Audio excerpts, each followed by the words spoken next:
Ni apa benda? Karma. Oh, skill. Nampak gaya kita pergi lagi lah, kita buat misi, kita pergi lagi tempat yang misi kita dekat map.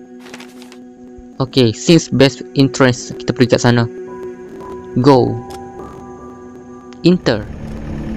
Okay, ada dialog lah kat sini. There are a lot of zombies here.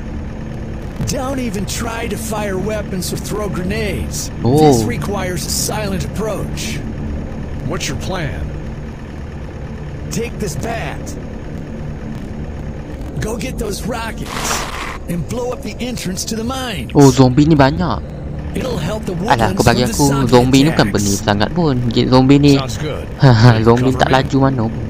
Sure, I will cover you from the car.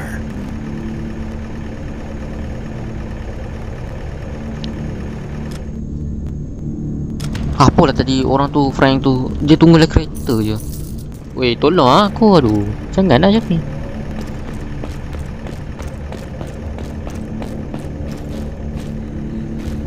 Mali weapon dia.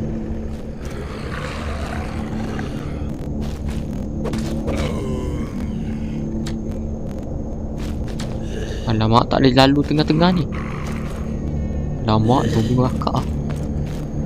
Oh, janganlah tu. Macam mana? Zombie merakak. Aku takut punya apa ni, peluru habis. Aku malas nak beli. Pakai duit. Oh, ada zombie sini. Lah, lalu.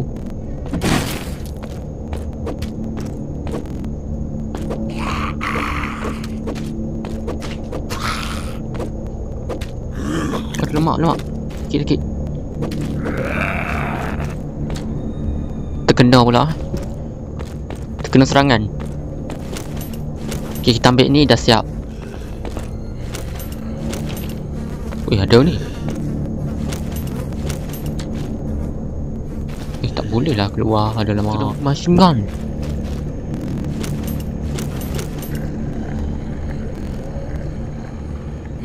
Ni dia tembak lah. Tak.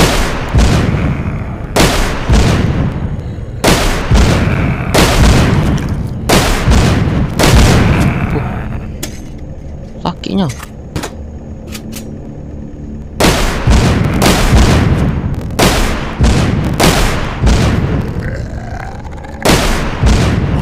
Lemak mana zombie? Sakit.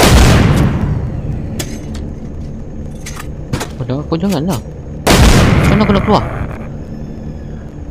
Oh, ini. Salah. Oh, cancel. Ya ampun. Sorry, tak tengok dekat atas. Complete. Return to the city. Okay, nice. Enter. Oh, kat sini kita ada Frank. Oh, banyak pula tanda merah kan. Kita dah boleh ke dekat budak Amanda ni? Itu kan ada secret kan. Oh, okay, dah boleh. Dah boleh lagi. Boleh.